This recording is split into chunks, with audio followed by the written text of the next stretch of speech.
Bonjour à toutes et à tous, c'est Vince FF et la team Premier Contact. Salut les gars. Salut. Salut! Salut! Du coup, on se retrouve tous les quatre pour tester Voyager, donc dans sa version GNOME 21.10, qui est basée sur une Ubuntu. L'idée de Voyager, c'est ne pas de refaire une nouvelle distribution, c'est juste qu'ils prennent une Ubuntu, ils la pimpent à mort et ils nous en font profiter dans une belle ISO. Ils font aussi une version XFCE et ils font aussi une version Debian, donc avec un support jusqu'en 2026 qui pourra en intéresser plus d'un. Et c'est une distribution qui, moi, me fait de l'œil. Au fil des années, j'avais testé il y a fort longtemps, 7-8 ans, donc c'est une distribution, c'est une ISO qui est assez ancienne, et franchement qui me faisait de l'œil et que j'ai utilisé quelques temps.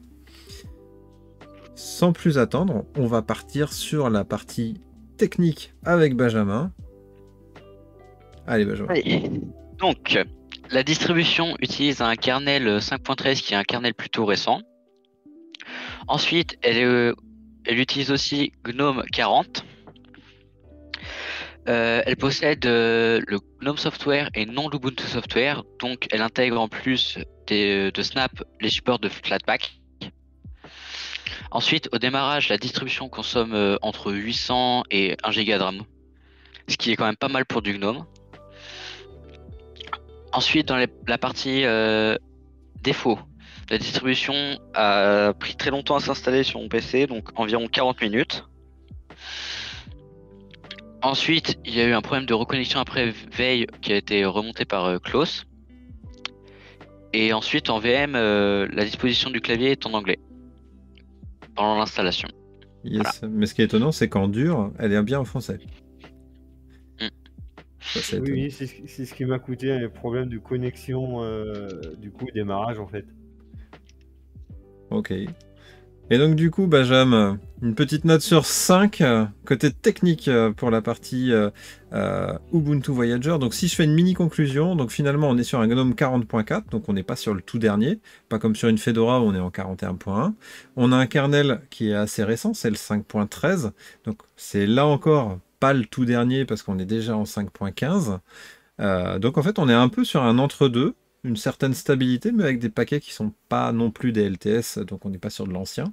Donc on est sur un peu un entre-deux, donc on a un GNOME qui consomme 800 mégas à 1 giga de RAM au démarrage, ce qui est finalement assez faible, hein, comparé à un GNOME classique, on est plutôt aux alentours des 1 giga 3, 1 giga 5.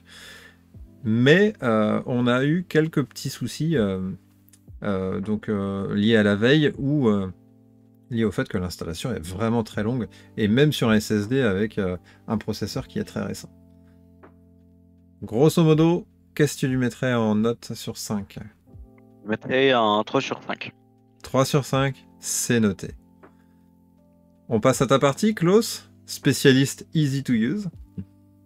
Ça marche. Donc pour moi, quand j'ai fait l'installation de Voyager sur ma machine en dur, les pilotes Nvidia sont installés directement, rien à faire. C'est automatique. Et comme c'est une vieille carte graphique, il m'a installé les bons drivers adéquats. Donc c'était top. La distribution est basée donc sur une Ubuntu. Donc le truc qui est top, c'est que le wiki d'Ubuntu fonctionnera nickel. Les Flatpaks sont installés de base, donc rien à faire. Même pas besoin d'aller installer les dépôts Flatpak puisqu'ils sont déjà installés. Grosse facilité pour installer donc Wine via comment c'est, à chaque fois je bouffe son nom. Le Box Voyager. Le Box Voyager, voilà. Donc il y a juste à cliquer sur Wine Gaming. Ok, je clique là-dessus. Ouais, validé. Et puis là, on a tout un choix. Donc Steam, tiens, on peut installer Steam, tout ce qui est dans la liste là, on peut les installer en fait. Est-ce que tu sais la différence entre Steam Gaming et Steam Go Full? Absolument pas. D'accord. Là, par contre, non, j'en ai aucune idée. Par contre, là, si toi tu la connais, hein, non, je la connais pas du tout, mais c'est un premier contact, donc j'en dirai plus pour le bilan. Mais si jamais tu avais l'info, j'étais preneur. Ça me faisait moins de boulot. Moi aussi, je me suis posé la question. Hein. Je me suis dit, mais qu'est-ce que c'est que ces différences, hein? Et du coup, tu connais la différence entre Wine Stable, Wine Development, Wine Stable Install. Donc là, c'est les dépôts Ubuntu, les dépôts Win. Et là, tu as la Wine, version Stagging. Development, Wine, ouais. j'imagine que c'est pour les tests, quoi, pour le développement. J'imagine. Ouais, bah en fait, je pense que c'est les versions de. En Pour ma fait, part, vas-y. non, ouais, je voulais dire, je saurais te répondre sur Steam. En fait, c'est Steam Gaming qui t'installe juste les paquets Steam. Et GoFull, c'est qui t'installe le Proton en plus, normalement. Hmm. Enfin, c'est ce que j'avais vu sur le wiki. Enfin, c'est pas le wiki, sur les forums. Et pour Win, c'est, tu vois, il te met à côté les dépôts, en fait. Soit tu choisis Ubuntu, soit les dépôts directement de Wine, par un PPR, en fait. D'accord. Mais est-ce que tu peux expliquer la différence entre Stable, Development et Stagging? Développement, c'est comme il a dit Klaus, hein, c'est du développement. Et Stagging, c'est en fait, c'est la version à jour. En gros, Stab, c'est LTS, et Stagging, c'est Current. Ouais, j'ai un doute parce que pour moi, c'était l'entre-deux, le Development. Pour moi, Stable, c'était la version LTS. Stagging, c'était la version alpha, grosso modo. Et la version Development, c'était la bêta. Faudrait que je regarde. C'est vrai que maintenant, avec les protons, c'est vrai que je fais plus trop attention à ça. Et les trucs purges, la purge Steam, c'est pour faire du nettoyage, non? Je sais pas, c'est une question peut-être bidon, mais je sais pas. Non, mais en tout cas, ce qu'on peut dire, c'est... Moi, je le sais pas, mais ce qu'on peut dire, c'est que sur la partie Easy to Use, t'as un outil pour les installer, mais par contre, c'est pas très clair sur ce qu'ils font. Oui, c'est vrai. Oui, mais du coup, oui. Allez, on te laisse continuer, Klaus. Mais du coup, par contre, c'est pas mal, c'est que c'est directement installable. Exactement. Mm. Donc, possibilité de revenir à une Ubuntu Vanilla en interface graphique. Ah oui, le switch, hein, c'est ça. Ouais, c'est ça. Et ça, c'est vraiment pas mal. Par contre, faut pas se tromper. Parce que moi, je me suis fait avoir. Tiens, tu peux essayer de faire le switch là directement. Oh là, qu'est-ce que tu vas me faire faire? Mhm. Et là, en fait, à partir de là, si tu fais un switch. Non, fais-le pas là, hein, parce que sinon, tu vas te retrouver avec un truc qui peut planter. D'accord. Donc là, si tu fais un switch vers Ubuntu classique, il va switcher vers Ubuntu Mhm. directement en fait, rien à faire. Et par contre, si après tu fais un switch d'Ubuntu vers Voyager Default, et ben en fait, il va tout remettre à zéro ton Voyager. D'accord, ok. Et du coup, j'ai pas essayé vers le Voyager Current, mais Current, c'est logiquement, c'est celui qui est en utilisation. Ouais, mais en fait, moi, ce que je comprends, c'est que grosso modo, il y a des personnes qui sont sur Ubuntu aujourd'hui, ils installent Box Voyager. Et ils peuvent passer Et- sous Voyager. Exactement. Et du coup, ça peut être pas mal. Ça peut être Pouvoir sympa. tester les deux. Ça peut être sympa, carrément. Du coup, la suite, Klaus? Oui, oui. Donc, le Discord est installable via Flatpak, mais attention, parce que du coup, comme ça démarre directement sur Wayland, pour certaines personnes, ça va bugger, donc vaut mieux l'installer en Snap. Par contre, inconvénient, c'est que les extensions GNOME Shell non installées de base sur Firefox, oui, j'ai dû les installer manuellement. Il y a des doublons de Snap Flat dans GNOME Logiciel. Et sur la version en dur, il m'avertissait pas au début des mises à jour qu'il y avait à faire. J'avais aucune notice sur les mises à jour à faire. J'ai le même problème que toi, tu vois. Il me dit que j'ai une mise à jour. Et finalement, quand je vais voir mes notifications, j'ai pas de mise à jour. Et pourtant, j'en ai bien une ici. Bah donc, oui. Donc j'ai le même souci. Et tu vois, pour les doublons, par exemple, si tu prends Discord qui existe en Flatpak et en Snap, le premier c'est le Flatpak et tu as le doublon en dessous avec le Snap. Donc moi j'ai installé les deux parce que je me suis fait avoir. Je me suis dit que le Discord Flatpak, je l'ai installé en premier et il fonctionnait pas parce que j'étais sous Wayland. Et donc du coup, en prenant la version Snap, ça fonctionne bien mieux. Bon, après, moi perso, j'utilise pas c'est vrai que j'utilise pas la Logitech, donc je fais tout en ligne de commande, je fais ma boule. Mais, mais j'adore ça, donc. Ok. Mais non, la Logitech est pas mal, par contre. En soi, autrement, elle est pratique. Ok. T'as d'autres points, Klaus? Non, là, c'était bon. C'était bon. Donc si, grosso modo, moi ce que j'ai compris. Donc facilité d'utilisation de Voyager. Le premier point que tu as dit, et qui est pour moi, enfin le deuxième point d'ailleurs, le deuxième point que tu as dit, qui est pour moi l'un des points les plus importants, c'est que finalement, Voyager repose sur Ubuntu. Donc on peut utiliser tous les avantages d'Ubuntu, le wiki, le forum, et finalement tout sera compatible. Et ça, c'est un point qui est pour moi énorme. Ouais, c'est un gros point fort, ouais. Je confirme. Les pilotes NVIDIA ont été installés de base. Ça, c'est cool aussi, hein, quand c'est fait comme ça. C'est top. On a vu qu'avec Box Voyager, du coup, on avait des outils pour nous aider, mais en même temps, ça a l'air un peu fouillis. Je trouve que ça manque d'explications.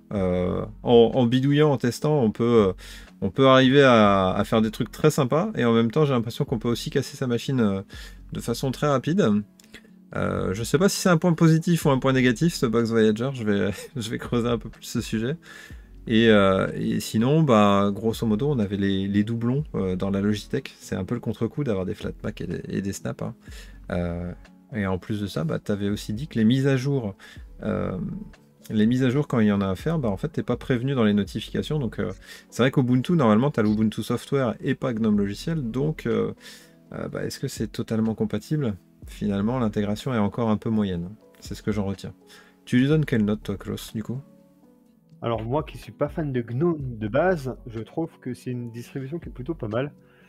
Là, on parle de facilité d'utilisation, hein. Oui, Attention. bah oui, justement. Ouais. Moi qui me perds facilement sur GNOME, hein. Là, concrètement, je lui mettrai bien un 4. Ok, va pour un 4, vendu. À toi, Kyle, pour la partie look. Et en plus, là, il y a de quoi en dire, hein, sur... Ouais, il y a pas mal de choses. Et bah déjà, c'est joli dans un premier temps. Que c'est pas souvent de se retrouver avec, on installe le DE et en gros, il y a rien à faire quasiment. Enfin, je veux dire, tout est déjà, enfin, on a déjà un joli fond d'écran, on a déjà, bah, là où tu étais précédemment dans le menu des applications, il y a déjà les catégories qui sont faites, etc. Donc, enfin, c'est tout pré-mâché, donc c'est très agréable. Ça, c'est génial, parce que souvent, quand tu es sur un GNOME, tu as 20-30 applications rangées, on se croirait sur iPhone. Et finalement, bah, c'est un gros bordel, il faut se les... À chaque fois, je me les range à la main. Là, c'est fait de base. Ouais. Je remercie les gens de chez Voyager. Non mais vraiment ça c'est top. Enfin, je veux dire, on l'installe, on a vraiment rien à faire. Il y a même le Conky qui est intégré et franchement, bah, c'était un peu disparu et sur GNOME ça fait plaisir de le retrouver parce que vu qu'on a techniquement maintenant plus d'icônes sur GNOME, bah, d'avoir des infos utiles sur le fond d'écran, enfin je trouve que c'est top. On a des fonds d'écran par défaut qui sont livrés, qui sont assez jolis, hein. Bon, on en a pas beaucoup, mais on en a assez. Tu vois, on en a 2-3. Attends, t'en as plus que ça, hein. Ouais, t'en as Parce plus. que Il faut prendre faut la aller dans box Voyager. Ah mais attendez, j'ai dit par défaut Ah de là base, là. sans rien faire. Allez, vas-y, c'est ta catégorie, Kyle, on te laisse. Désolé. Non, mais pas de soucis. Non, mais justement, bah, vu que tu as lancé la box Voyager, tu vois, par exemple, je voulais parler du fait qu'on peut activer ce qu'on n'avait pas retrouvé, ce que j'avais trouvé dommage sous Fedora, c'est que le mode nuit, tu peux l'activer. Le changement de thème, il se fait automatiquement, en fait. Tu peux choisir soit d'être en mode clair, light, enfin dark, ou tu peux choisir mode automatique. Et ça, j'ai trouvé ça cool, parce que aujourd'hui, c'est la seule distribution que j'ai trouvé qui était capable de le proposer. Ouais, c'est propre en plus, hein, le changement.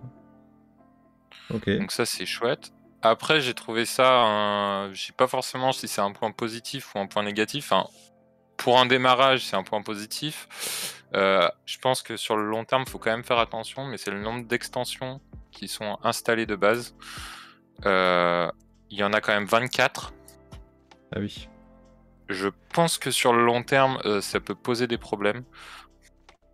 Et autant il y en a qui sont très bien intégrés, autant il y en a, je pense, qui sont pas forcément utiles, hein. Mais après, il y a une belle cohérence, tout fonctionne bien. J'ai trouvé ça cool. On respecte aussi l'identité de GNOME. Ils n'ont pas essayé de faire quelque chose de totalement différent. On est vraiment, je trouve, sur un bon compromis entre quelque chose d'accessible, tout en gardant l'identité GNOME avec la barre en haut qui est bien remplie, avec les informations, etc.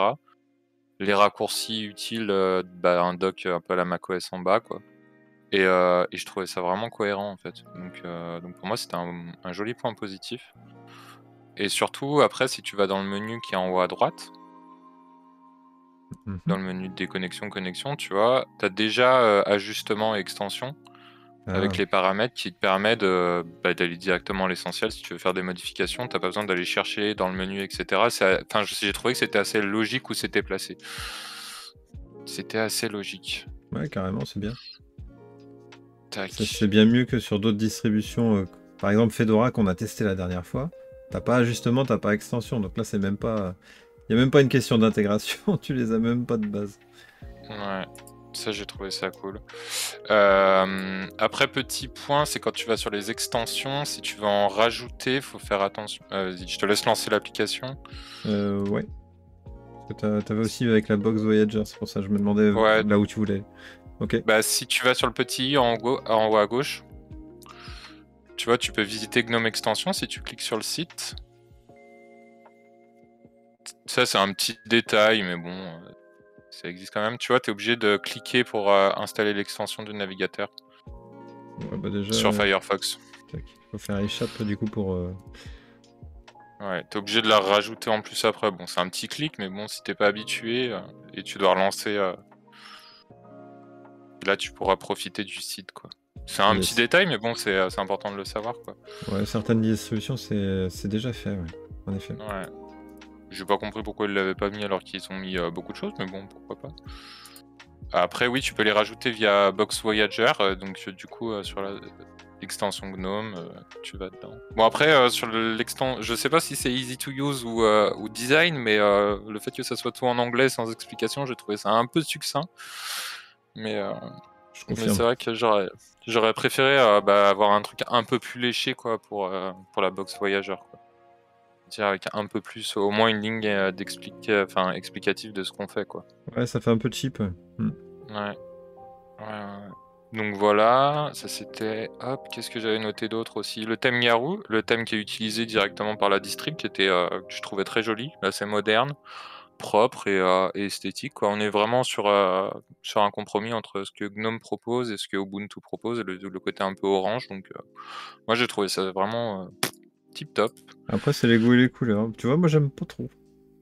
Ah ouais? Je suis pas un grand fan de Garou. Mais après, mais tu vois, c'est là où. Pour moi, c'est pour ça que je juge pas du tout. Mais les goûts et les couleurs, ça se juge pas. Et tu vois, toi, t'es client, donc c'est parfait. Ils ont réussi. Ouais, j'ai trouvé ça sobre et élégant. Après, c'est pas forcément ce que je préfère, mais je trouvais ça pour n'importe qui, c'était agréable, quoi. Ok. Donc voilà, en gros, très joli, mais je pense que sur le moyen terme, c'est viable, mais sur le long terme, faire attention avec toutes les extensions et tout pour éviter d'avoir des problèmes, peut-être pour ajuster son usage. On n'a pas parlé Pardon, excuse-moi, vas-y. Non, ouais, c'est ce qui me fait peur, moi, c'est les mises à jour de GNOME. Comme tu dis qu'il y a une vingtaine d'extensions d'actives. Ouais, 24. C'est très connu que dès que tu fais une mise à jour de GNOME, tes extensions elles cassent. Je serais curieux de voir si à la prochaine mise à jour, donc pour GNOME 41, si ça va casser ou non. Ouais, je pense qu'il y en a beaucoup. Tu vois, moi j'avais fait l'erreur quand j'ai téléchargé la première fois. J'avais pas téléchargé la bonne version, j'avais téléchargé l'ancienne version de Voyager. Et du coup, j'avais des extensions qui étaient actives mais non maintenues, quoi. Donc déjà, on voit que pas terrible. Ça évolue. Donc c'est pour ça, je pense sur un moyen terme c'est bien, mais sur du long terme, il faudra quand même faire attention, quoi, à la stabilité du système, en fait. Mais après, il n'y a pas tant de soucis. Tac. L'intégration de cookies, on n'en a pas forcément parlé. Mais dans la box Voyager, tu peux regarder. Ouais. Tu peux en rajouter, liste des conquis, gestion des conquis. Après, c'est en fonction de ce qu'on souhaite faire, quoi. Mais c'est plutôt bien fait, quoi, j'ai trouvé. Ouais, il y en a que tu conseilles ou pas là-dedans ou... J'ai pas eu le temps d'en essayer, de tous les regarder. J'avais Conquis marchait plus ces derniers temps avec Wayland, donc du coup je l'avais un peu laissé de côté. J'ai pas vraiment eu le temps de plus me pencher dessus, donc en tant que premier contact, non, j'ai pas regardé plus que ça. Non, mais y a pas de souci, hein, je demande au cas où. J'ai juste vu que ça existe, que c'était bien fait. J'en ai cliqué sur 2-3 pour voir. J'ai vu que ça fonctionnait nickel. Après, je suis pas allé plus loin. Il manque juste un petit aperçu, tu sais. Ouais, avec une fenêtre un peu pop-up, quoi. Ouais, ça serait tellement bien. Parce que tu vois, Parce que- tu fais des trucs sympas avec un conquis, mais c'est vrai qu'un petit pop-up avant qu'il se mette, ça serait pas mal. Hmm. Parce que là, pareil, gestion des conquis, je clique sur supprimer, mais il n'y a rien qui s'affiche. Ouais, c'est pas. Je sais pas, ouais. Hmm. Bah, après, c'est pas mal, mais c'est pas optimisé, quoi. À voir. Ouais. Je vais juste parler des petites extensions qui sont en haut, là, à côté de l'icône Discord, par exemple, tu vois. Je trouvais ça bien, mais par exemple, d'avoir mis le terminal ici, je savais pas si c'était bien pertinent. Et par exemple, l'utilisation de la radio, c'est une extension en plus, tu vois, ça fait partie des 24 extensions. Est-ce que c'est très pertinent pareil, tu vois, je sais pas. Donc Allez, à voir Radio Allemande. sur le long terme. Perso, moi je trouvais ça plutôt pas mal parce que c'est vrai que moi de mon côté perso, le terminal en haut, comme c'est là, de base j'installe Yakwake moi pour avoir le terminal déroulant en partant du coup du haut de l'écran et je le trouve plutôt pas mal ici en fait. Et Oui, je trouvais que après, la radio était plutôt pas mal, ça peut être assez divertissant, tu la mets en route et puis tu bosses sur ton PC tranquillou. moi, le côté terminal, c'était plus parce que Voyager, on est sur à mon sens, plus sur un côté quand même grand public. Du coup, j'avais peur que ça soit un peu. Que les gens, ça les freine un peu. Bah, après, Après, c'est un peut-être pas, point de hein, vue perso. parce qu'au vu de, Oui, au vu de ce qu'on se dit, finalement, je suis en train de me demander si le public de Voyager, c'est justement pas le grand public, c'est les gens qui savent déjà ce qu'ils font. Ouais, intermédiaire. Ouais. Est-ce que tu avais d'autres choses, Kyle? Non, écoute, si je devais résumer et donner une petite note, c'est ça? Ouais, bah d'habitude, c'est moi qui résume, mais si tu veux le faire. Non, vas-y, je t'en prie, je vais juste Non, laisser ma note. ouais, du coup, le petit résumé. Moi, je trouve que Gnome 40, depuis que c'est Gnome 40, je trouve que Gnome a pris de gros avantages, de gros atouts. Je trouve que c'est très joli, c'est assez vif, hein, comme on l'a vu, ça marche plutôt bien finalement. Ça répond aux clics. Là, Voyager nous fait exactement l'inverse d'une Fedora. On est sur un Gnome pimpé à mort, avec des extensions en veux-tu en voilà, des atouts. Donc, comme on voit, Klaus, lui, il apprécie. Moi, j'aurais peut-être plutôt tendance à être sur une vision vanilla, à apprécier plutôt le côté un peu pur de la chose, même si je ronchonne parce qu'il manque. Par exemple, pour moi, l'extension d'H2Doc, elle est quasi obligatoire. Mais par exemple, la radio, c'est un peu. Pour moi, c'est un ajout qui est sympa, mais pas primordial. Mais par contre, je trouve que graphiquement, visuellement, il y a une patte, il y a une âme, et je trouve que c'est plutôt réussi, ouais. Après, la box Voyager, je regrette un peu qu'elle soit faite comme ça. Mais bon, on peut dire que c'est... pour un premier pavé dans la mare, c'est sympa, mais faut l'optimiser, quoi. Donc niveau note, qu'est-ce que tu mettrais, mon Kyle? Écoute, moi j'étais parti franchement sur un joli 4. Un 4. Ouais. Parce que franchement, j'ai trouvé ça beau, agréable, et tu vois, même s'il y a 24 extensions, ça reste réactif. Donc du coup, ouais, un joli 4. D'accord, ok. Bah du coup, c'est le moment où moi je donne ma note aussi, par rapport à ce que vous m'avez dit. Mais si je récapitule avant ça. Benjamin t'a donné un 3,5 pour la partie technique, un 4 pour Klaus, et un 4 pour toi, Kyle. Donc finalement, vous notez relativement bien cette Voyager, qui m'étonne pas plus que ça, parce qu'elle est basée sur une Ubuntu, qui finalement, c'est un peu la base, hein, des grosses distributions Linux et de ce qui est populaire, hein, sur Linux. Moi, je suis assez partagé, sincèrement, parce que finalement, l'expérience que j'en ai eue, ok, elle est légère, mais à l'usage avec Wayland, bah, j'ai eu pas mal de petites merdouilles, hein, que ça soit OBS, que ça soit Discord, l'installation de certains logiciels plantés avec GNOME Logiciel quand c'était du Flatpak. Ouais, je suis un peu partagé là-dessus. Par contre, il y a des trucs que j'adore, l'intégration des conquis, l'intégration du night mode que tu as montré, et je trouve qu'ils le font terriblement bien, et ça serait bien que d'autres distributions s'en accaparent en tout cas. Moi, je ne mettrais qu'un 3 aujourd'hui. Donc, si on fait un 3,5 plus 4, ça fait 7,5 plus 4, 11,5 plus 3, ça fait un 14,5. Mais je lui donnerai pas au-dessus. Vous en pensez quoi, les gars, de cette note de 14,5? Est-ce que ça vous paraît cohérent ou non? Oui, pour moi ça me va. Ouais, c'est pas mal. Ouais, c'est cohérent. Très cohérent. Bon, ok. Bon, parfait. Est-ce que vous avez d'autres choses à dire avant qu'on s'arrête là, tout Ouais, simplement? ouais, il y a un petit truc que j'aime bien, moi, c'est la petite télé en bas là. La Dans la télé barre en là. bas? Ouais, à côté du logo orange là. Je sais Ah, pas si vous Oh avez mon essayé de l'ouvrir. dieu. Et en fait, Ça c'est pas mal pique parce les que yeux. du coup, t'as pas besoin d'ouvrir un navigateur. Tu vas directement là dans ta barre de recherche là, et puis tu tapes je sais pas, tiens, tape GLF ou WinSFF, tiens. Et bah tu tombes directement sur tes vidéos. Ouais, c'est pas mal. Est-ce que t'as de la pub, genre, tu vois, si t'es pas Ah, je YouTube sais pas, Premium et tout? par contre, j'ai pas essayé. Parce que je sais pas où est-ce qu'il va chercher exactement ses vidéos. Je sais pas s'il fait que YouTube, s'il fait YouTube, Dailymotion ou autre. Mais en tout cas, c'est pas mal. T'as pas besoin d'ouvrir de navigateur. Quelle classe. Non, mais c'est vrai que ça marche bien en plus. Je n'utilise jamais ce truc-là, ma Minitube. Et je sais pas si sur les autres distributions, hein, mais c'est la première fois que je vois ça. Et j'ai trouvé ça plutôt pas mal du tout. Bah ouais, bah tu vois, côté easy to use, on est dedans, c'est parfait. Et Ouais, un bah, truc que j'aime bonne bien, découverte. c'est complètement sur la gauche, là, le petit truc là, avec la date et l'heure là. Ouais, le conquis. Ah, ça c'est le conquis. Et c'est pas mal du tout parce que, ouais, c'est un conquis ce truc là en fait. Hmm. Ok, je savais pas. C'est ce que je me suis dit, mais du coup, ça te donne directement ton CPU et tout, ce que ça consomme, etc. C'est pas mal. Du moins, ce que ça utilise. Ouais, ouais, c'est propre, hein. Bon, on s'arrête Et- là-dessus, les gars? T'avais encore autre chose, Klaus? Faut pas hésiter. Non, hormis dire que du coup, j'hésite à la garder sur ma tour, du coup, ma tour de salon. Ah, pour un test un peu plus prolongé? Bah, peut-être en définitive, je sais pas, ça va dépendre de ce que ça, comment ça va évoluer dans le temps, je sais Hmm. pas.